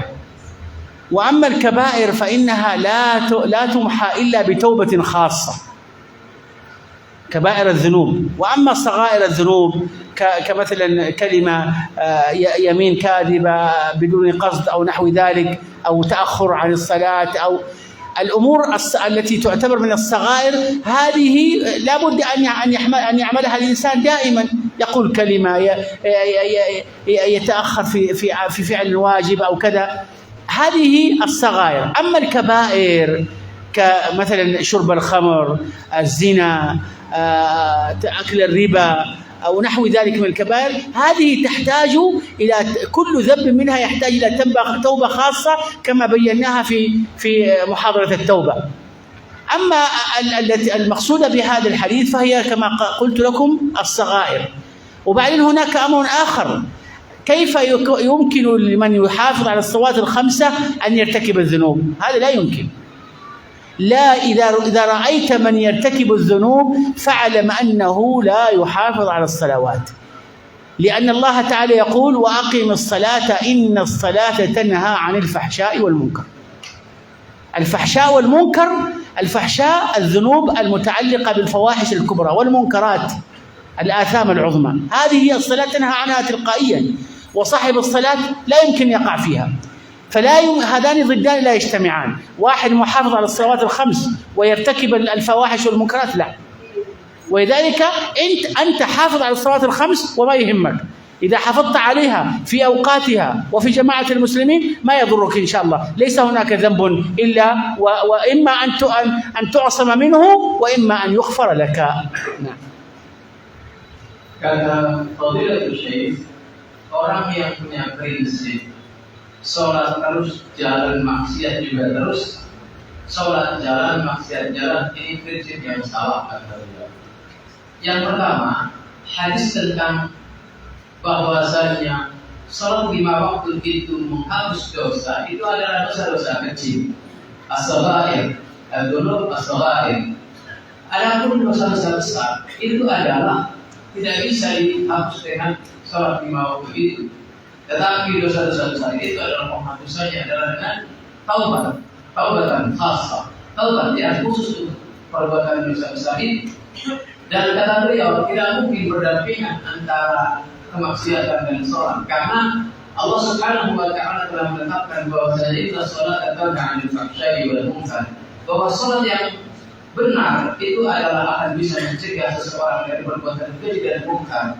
Maka tidak mungkin seseorang itu melakukan dua hal yang secara berkontradiksi. Maka apabila orang itu ternyata masih berkubang dengan kemaksiatan, terlebih itu adalah kemaksiatan besar, maka ini sholatnya dipertanyakan. Nah, kaifa nujdir al-khusyu' fi shalah? Bagaimana menghadirkan kekhusyuan dalam salat? الخشوع مطلب عزيز، وكل النفس وكل المسلمين يعانوه ويكابدوه، وقد أشرنا إلى هذه المسألة فيما مضى من الدروس، ولكن هناك أمور تعين على الخشوع. أهمها الاستعداد المبكر للصلاة قبل دخول وقتها، والطهارة والتبكير إلى المسجد للرجال، وعدم تسويف الصلاة بالنسبة للنساء. يعني المبادرة، النبي صلى الله عليه وسلم قال خير الأعمال الصلاة في أول وقتها، فالصلاة في أول وقتها إلا في ظروف معينة، لكن المبادرة أول ما ينادى للصلاة يجري الرجل مباشرة، بل ينادى للصلاة وهو واقف، ويقف في الصف الأول، ويصلي النوافل القبلية والبعدية، وإذا كبر الإمام وقرأ يستمع إلى قراءته ويحاول يفهم ما يقرأ الإمام إذا كان يستطيع ذلك، وإذا لم يستطع يتفكر في نفسه ويتفكر في ما يتلى من كتاب الله، ويستحضر أن هذا الذي يتلى هو كلام الله، وأن الذي يتكلم هو الله سبحانه وتعالى.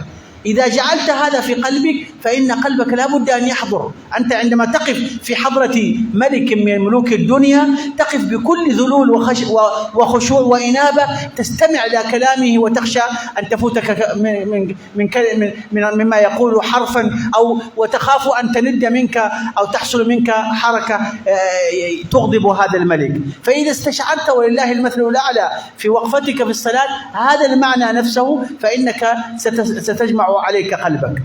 هذا أيضا، وهناك أمور إذا طرأ عليك شهود الذهن، وهذا أمر طبيعي يحصل، فعليك أن تعاود الكرة وتستعيذ بالله من الشيطان. كل مرة شعرت أنك انشغلت عن الصلاة وبدأت تفكر في أمور الدنيا ترجع إلى صلاتك وتتعوذ بالله من الشيطان وتنفث عن يسارك ثلاثا، تقول أعوذ بالله من الشيطان الرجيم، وهكذا أعوذ بالله من الشيطان الرجيم، أعوذ بالله من الشيطان الرجيم، عن يسارك 3 مرات. كل مرة يحاول الشيطان أن يخرجك عن الصلاة تفعل هذا الفعل. وكما قلت لك تحضر للصلاة أولا، تستعد للصلاة مبكرا، تحضر لها مبكرا، تصلي النوافل القبلية والبعدية، إذا كبر الإمام تحضر قلبك وتحاول تستجمع قواك، تحاول تستشعر أنك أمام الله تعالى، وأن هذا الذي يتلى عليك كلام الله سواء كنت تقرأه أو يقرأه غيره، وتجاهد الشيطان أثناء الصلاة بالاستعاذة والنفث عن اليسار. نعم. Untuk menghadirkan kekhusyuan di dalam sholat, kata beliau ada beberapa poin yang perlu diperhatikan. Yang pertama, al-istidad al-mubakir, persiapan yang disegerakan untuk mengerjakan sholat. Kemudian ada taswif, jangan menunda-nunda. Dan tentunya kata Nabi, khairul a'mal as-salatu fi awwali waqtiha. Sebaik-baik amalan itu adalah mengerjakan sholat di awal waktu. Dan kemudian langkah berikutnya untuk menghadirkan kekhusyuan dalam sholat, bagian daripada langkah itu adalah mengerjakan an-nawafil, mengerjakan sholat-sholat sunnah, apakah itu qabliyah ataukah itu ba'diyah. Kemudian apabila imam sudah bertakbir, kita kabbar imam. Apabila imam sudah takbiratul ihram, maka hendaknya kita menghadirkan hati kita, dalam sholat itu. Dan kemudian mendengarkan bacaan imam dengan sungguh-sungguh. Apabila kita bisa mengerti, mentadaburi maknanya, maka lakukan. Dan paling tidak kalau kita tidak mengerti, maka rasakan bahwasanya itu adalah kita sedang mendengarkan kalamnya Allah Subhanahu wa Ta'ala. Dan kemudian apabila ada situasi di mana syaitan ingin mengganggu kita dan ingin mengeluarkan kita dari salat, maka hendaknya kita beristi'adzah billah, memohon perlindungan kepada Allah Subhanahu wa Ta'ala dengan membaca a'udzubillah, kemudian menghembuskan semacam kayak meludah kecil, hanya mengeluarkan angin ke arah kiri kita. A'udzubillahi minasyaitonir rajim. 3 kali, maka ini akan bisa menghadirkan kekhusyuan kita di dalam sholat, insyaallah.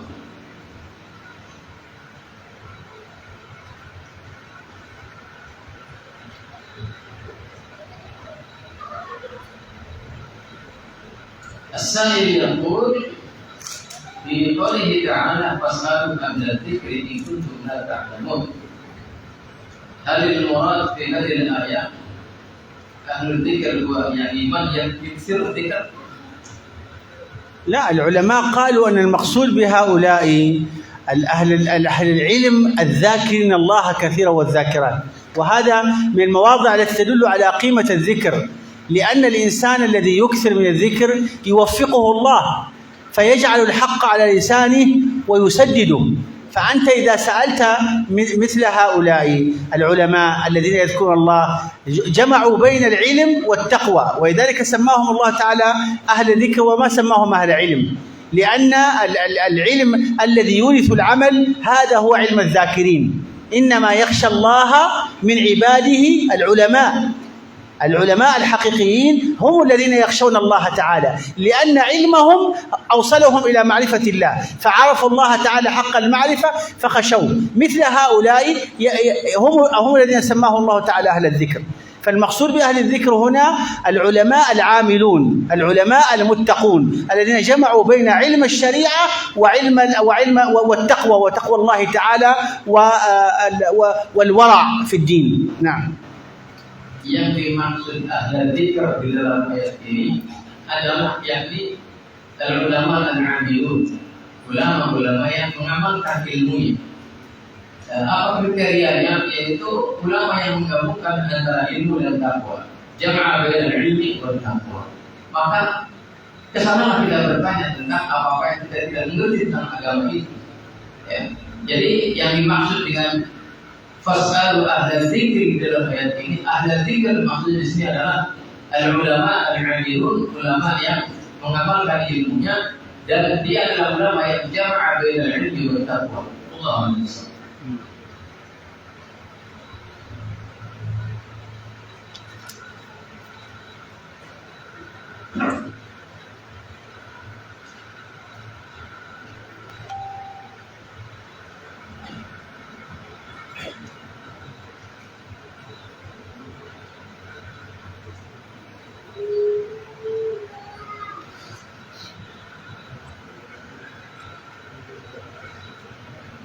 السؤال يقول هل يصح أن الدرس يعني في أخذ العلم الشرعي لازم أن يكون في أستاذ واحد، لأننا غدا في يوم القيامة سوف نقف وراء إمام وراء أستاذ واحد، عالم واحد. هل يصح هذه الكلمة؟ لا، هذا قياس ليس هذا محله. إذا معناته أنت عليك أن لا يكون يعني أن تجعل ما دام ما لك إلا رب واحد لا يكون لك إلا أخ واحد ولا إلا صديق واحد ولا وجار واحد وكل شيء واحد، لأن الله واحد. هذا ما هو صحيح. العلم النبي صلى الله عليه وسلم علم الصحابة ليعلموا الأمة، والأمة لا يمكن أن تتعلم كلها من شخص واحد. أنت تستطيع يعني أن تتعلم العلم عند رجل ثم تذهب إلى غيره فتعلم منه. الذي عند هذا ليس مثل الذي عند هذا، فكثرة العلماء فيها خير، تتعلم من كل واحد ما عنده وليس عند الآخر، فليس هناك ما يستدعي أن لا يكون لك إلا شيخ واحد، وهذا قياس لا وجه له. نعم. Kata Syekh, pendapat yang mengatakan kita harus berguru kepada satu ulama itu adalah pendapat yang tidak tepat. Ya, itu sama seperti pendapat orang yang mengatakan kita hanya bertetangga dengan satu orang, berkawan dengan satu orang, itu sesuatu yang tidak mungkin. Kenapa? Karena ilmu di hari ini itu ada satu guru yang menguasai satu ilmu, dia tidak menguasai satu ilmu yang lain. Ya, maka kita harus datang kepada satu ulama untuk mempelajari satu perkara, dan kita juga datang ke majelis yang lain untuk mempelajari perkara yang lain.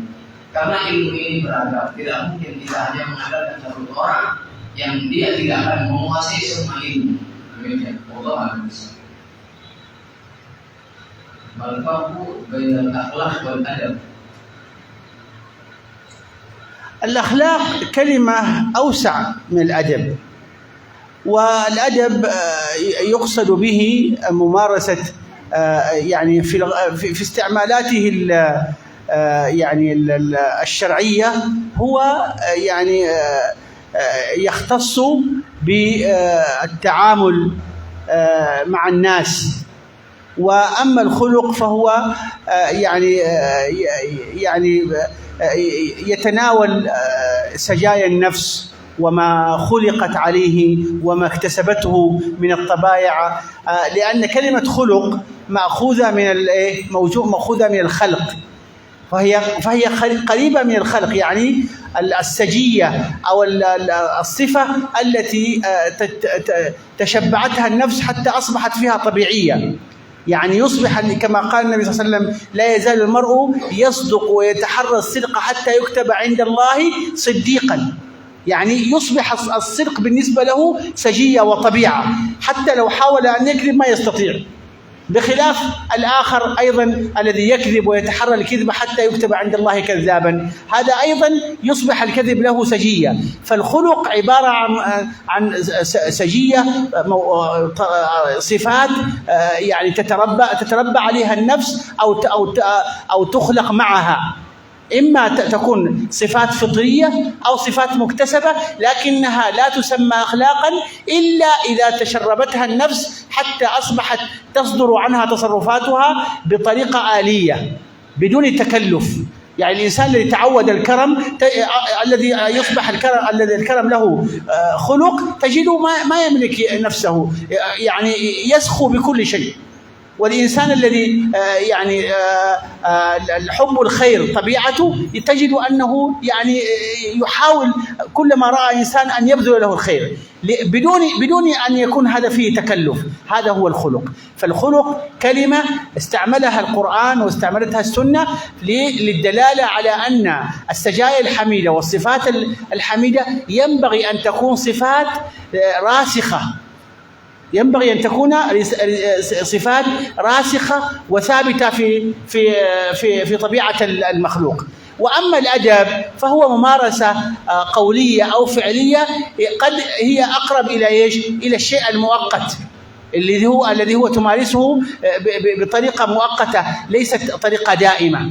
تتعلم آداب مثلا آداب العمل، آداب الكتابة، آداب الزيارة، آداب كذا، ممارسات مؤقتة ليست شيئا موجودا ضمن سجيتك أو طبيعتك، إنما هي ممارسات أو أقوال أو أفعال تفعلها بطريقة مؤقتة وليست طريقة دائمة. فالفرق بين الخلق والأدب أن الخلق صفة ثابتة راسخة هي من طبيعة النفس، والأدب سلوك طارئ عليها.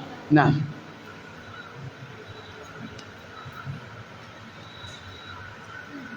Perbedaan antara akhlak dan adab, kata beliau, akhlak itu mustaq minal khuluq. kalimat akhlak itu merupakan kalimat yang tertransformasi daripada khuluq, penciptaan. Artinya, akhlak itu tidaklah disebut akhlak apabila sudah menjadi sifat yang sabita rasifah. Akhlak itu tidaklah disebut akhlak kecuali dia sudah menjadi tabiat yang berkesinambungan, sudah menyatu mendarah daging dengan kita. Itu baru disebut akhlak. Dan ini maknanya lebih luas daripada adab. Sedangkan adab itu adalah mumarasah fi'liyah mu'aqqadah, yakni sebuah upaya terkait dengan perbuatan tertentu yang sifatnya apa? Sementara, seperti adab ziarah, adab amal, atau adab kitabah dan semacamnya, maka itulah namanya adab. Dan adab itu hanya sifatnya kontemporer, ya, kekinian dan kemudian sifatnya temporer, ya, kekinian dan sifatnya sementara. Itulah adab. Tetapi kalau akhlak itu adalah seperti tadi, sebuah kebiasaan menjadi kebiasaan yang seperti itu. Apabila dia senantiasa berbuat jujur terus seperti itu tanpa takalluf, dia selalu berbuat karam, selalu berbuat dermawan tanpa takalluf, maka itulah akhlak, menjadi akhlak sudah. Ya. Demikian, Allah a'lam bishawab.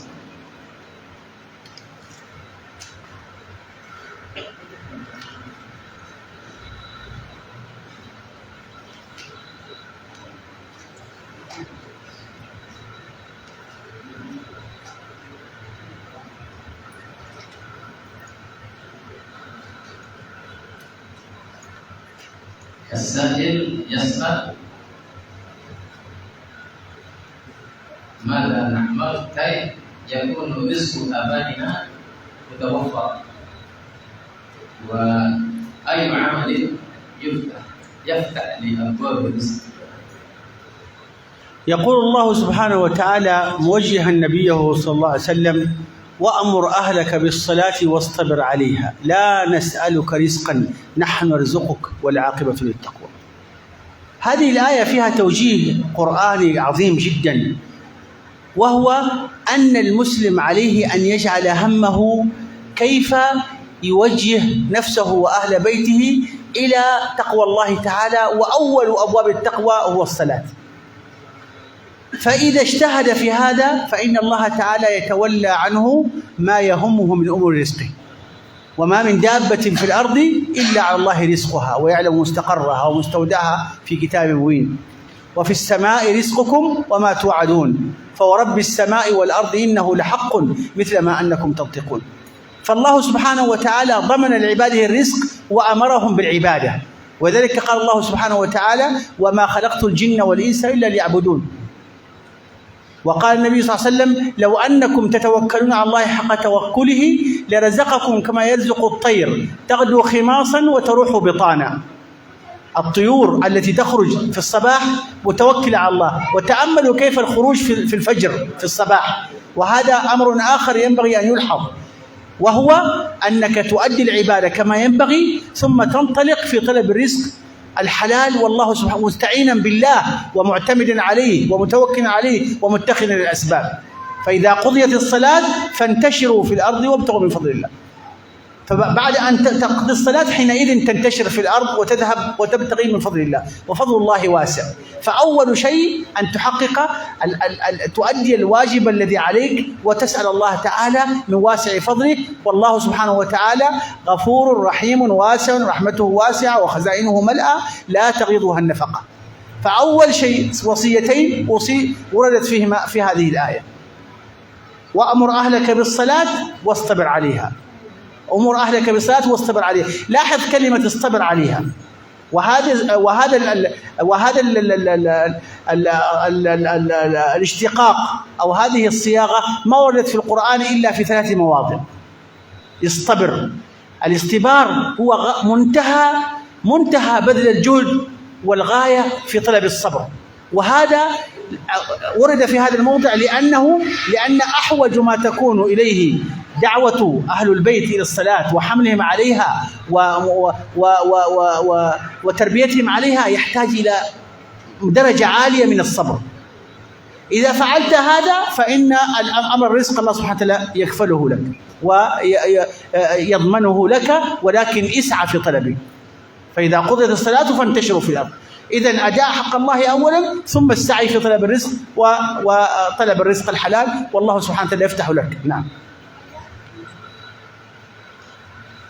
Kata Fadilatul Syekh Hafizahullah Ta'ala terkait masalah rezeki, maka Allah Subhanahu wa taala berfirman, "Wa'mur ahlaka bis-shalati wastabir 'alaiha. La nas'aluka rizqan nahnu narzuquka wal 'aqibatu lit-taqwa." Kata beliau, perintahkanlah, ini ayatnya, ayat firman Allah, perintahkanlah keluarga kamu bersolat dan wastabir, dan berusaha untuk sangat-sangat bersabar. Kata beliau, kalimat wastabir ini hanya ada pada 3 tempat di dalam Al-Quran. Ada 3 ayat yang berbicara dengan relasi wastabir, yaitu bahwasanya makna wastabir itu adalah apa? Yani muntaha fi talabis sabar, yakni mengupayakan puncak kesabaran ini. Maka kata beliau, agar rezeki itu lancar, maka yang pertama adalah hendaknya kita awal tahqiqul wajibat, merealisasikan apa-apa yang diwajibkan oleh Allah Subhanahu wa taala. Kemudian is'a'i ila rizqil halal, berusaha untuk mencari rezeki yang halal, maka sisanya serahkan kepada Allah, tawakal kepada Allah Subhanahu wa taala. Sebagaimana kata Nabi, ya, bahwasanya la tawakkaltum haqqa tawakkulihi, seandainya kalian bertawakal kepada Allah Subhanahu wa taala dengan sebenar-benar tawakal, maka la razaqakum, pasti Allah memberikan rezeki kepadamu, kama yurzuqut tuyur, sebagaimana burung itu diberi rezeki. Dia pergi dalam keadaan perut kosong dan dia kembali dalam keadaan perut penuh dengan rasa kenyang. Artinya, maka rezeki itu sudah ditanggung oleh Allah Subhanahu wa taala, sebagaimana Allah firmankan, "Ma min dabbatin fil ardi illa 'ala Allahi rizquha." Tidaklah makhluk melata di muka bumi ini kecuali rezekinya telah ditanggung oleh Allah Subhanahu wa taala. Maka kata beliau, untuk mengambil rezeki itu agar berlimpah dan lancar adalah yang pertama dan utama adalah apa? Tahqiqul wajibat, realisasikan apa yang telah diwajibkan oleh Allah Subhanahu wa taala, dan berusaha dengan penuh kesabaran, dan kemudian is'a bi talabil rizqi halal, dan berusaha untuk mengambil rezeki yang halal, kemudian sisanya tawakal kepada Allah Subhanahu wa taala. Nah,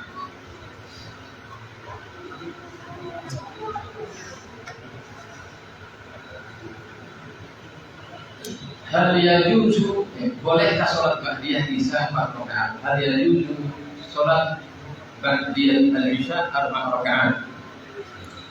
نعم، ورد في أحاديث موقوفة عن جمع من الصحابة، وورد مرفوعا أيضا ولكن بسند ضعيف، أن 4 ركعات في بعد صلاة العشاء مثل صلاة ليلة القدر، لهن أجر صلاة ليلة القدر. ورد هذا عن بعض الصحابة موقوفا، وورد مرفوعا ولكن بسند. فإذا صلاها المسلم بهذه النية نرجو أن لا يحرمه الله ذلك الأجر. نعم. قيام ليلة القدر. نعم.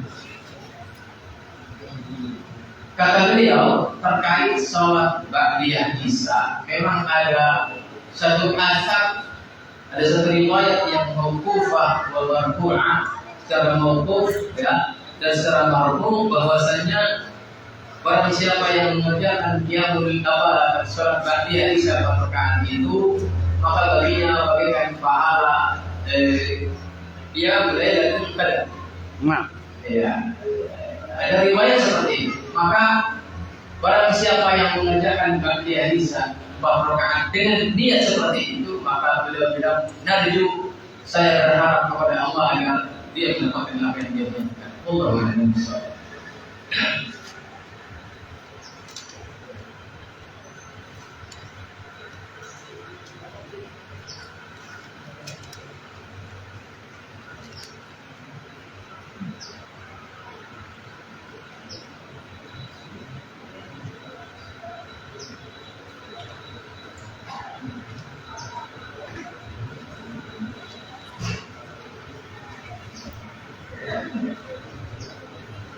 هل يجوز تأخر خطبة الجمعة بربع ساعة من وقته المعين؟ نعم، وقت صلاة الجمعة هو نفس وقت صلاة الظهر، فإذا اتفق أهل المسجد على أن يؤخروه قدرا معينا لمصلحة في حدود وقت الظهر لا بأس في ذلك. نعم. Ya, khutbah Jumat yang tertunda sampai 15 menit dan dilakukan setiap Jumat, yaitu masih dalam koridor waktu zuhur, dalam koridor waktu Jumatan, maka boleh. Apalagi kalau ada maslahat tertentu yang diinginkan terhadap pelaksanaan sholat Jumat, maka itu boleh. Allah akan bersoal.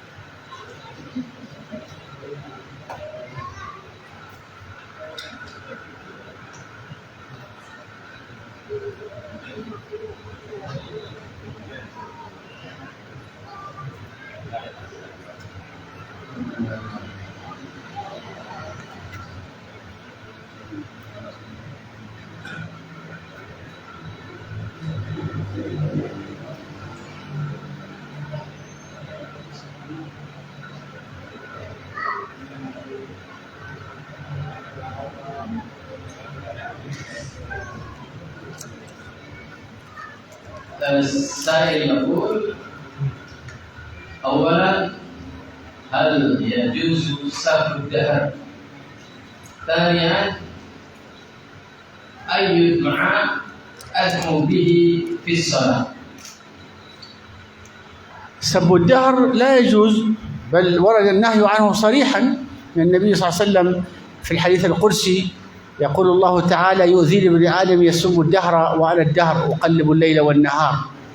فلا يجوز بحال من الأحوال، بل هو مما ينافي كمال التوحيد سب الدهر. ومن سب الدهر أيضا نسبة الحوادث إلى الدهر، واعتقاد أن الدهر هو الذي يفعل بالإنسان، وهذا أيضا كله من الشرك. وأما الدعاء فالنبي صلى الله عليه وسلم وردت عنه أدعية كثيرة في دبر الصلاة، منها أولا الاستعاذة من الأربعة الأمور التي أمر بالاستعاذة منها، وهي فتنة المحيا والممات، وفتنة المسيح الدجال، وفتنة وعذاب القبر. وأيضا دعاء قوله لمعاذ: إني أحبك فقل في دبر كل صلاة: اللهم أعني على ذكرك وشكرك وحسن عبادتك. وأيضا من الدعاء المأثور في هذا الموضع: ربنا آتنا في الدنيا حسنة وفي الآخرة حسنة وقنا عذاب النار، وغير ذلك. ثم قال النبي صلى الله عليه وسلم بعد ذلك: وليتخير من المسألة ما شاء. يعني ذكر في بعض الأحاديث أنه بعد التشهد موضع من مواضع إجابة الدعاء، فليتخير من المسألة ما شاء. ومن مواضع أيضا إجابة الدعاء في الصلاة موضع السجود، فالنبي صلى الله عليه وسلم قال: أقرب ما يكون العبد إلى ربه وهو ساجد فليعظم المسألة، فليكثر المسألة، فإنه قمن أن يستجاب له. فالدعاء هناك آلية مأثورة، ولكن من لا يحفظها فعليه أن يسأل الله تعالى، يتخير من المسألة ما شاء، ويسأل الله تعالى من خير الدنيا والآخرة. نعم. Doa-doa yang masalah mencela zaman atau sabut dahar itu tidak boleh. Bahkan ada hadis qudsi yang kata Nabi Allah berfirman: "Yudini menyebut dahar." Allah tersakiti, kata Allah, ketika ada orang yang mencela dahar itu. Ya, jadi tidak boleh kita mencela zaman itu. Dan adapun masalah doa-doa, ada banyak doa, ya. Seperti yang doa yang sudah kita kenal, seperti doa minta perlindungan dari fitnah dajjal, fitnah mahya dan mamat, ya. Dan kemudian juga doa seperti Allahumma a'inni 'ala dzikrika wa syukrika wa husni ibadatik, dan juga seperti doa-doa yang lain seperti Rabbana atina fid dunya hasanah wa fil akhirati hasanah wa qina adzabannar. Dan juga di antara tempat doa yang istimewa dalam salat itu adalah ketika sujud. Karena kata Nabi, aqrabu ma yakunu al-'abdu ila Allah wa huwa sajid, faqfir fihi al-mas'al. Saat yang paling dekatnya seorang hamba dengan Rabbnya adalah ketika dia sedang dalam keadaan sujud, maka berbanyaklah permintaan di situ. Dan apabila doa-doa yang datang dari as-sunnah atau dari Al-Quran kita tidak menghafalnya, ya maka silakan pilih doa-doa yang lain yang maka pilih doa yang lain yang antum mudah dan apa yang antum kehendaki dari doa-doa. Yang penting adalah bahwa mintalah kepada Allah Subhanahu wa taala dengan doa antum dengan doa.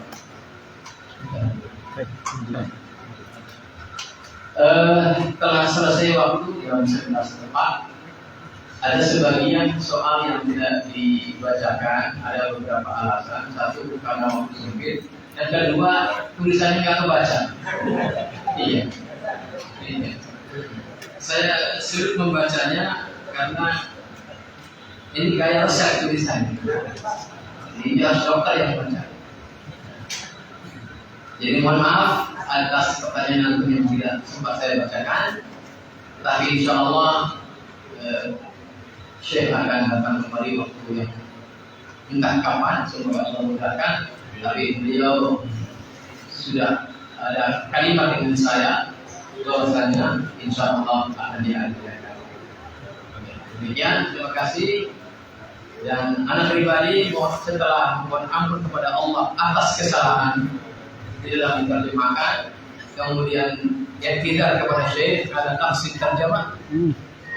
Tadi juga tidak kepada antum, tidak mohon maaf atas terjemahan yang tidak sempurna karena memang keterbatasan saya. Dan kembali saya katakan masalahnya ada di antum. Kenapa nggak belajar bersama? Yang Allah ada bisa, ya itu hanya kelintan saya saja. Mohon maaf dengan canda ya. Demikian sekali Allahumma bihamdika Assalamualaikum warahmatullahi wabarakatuh.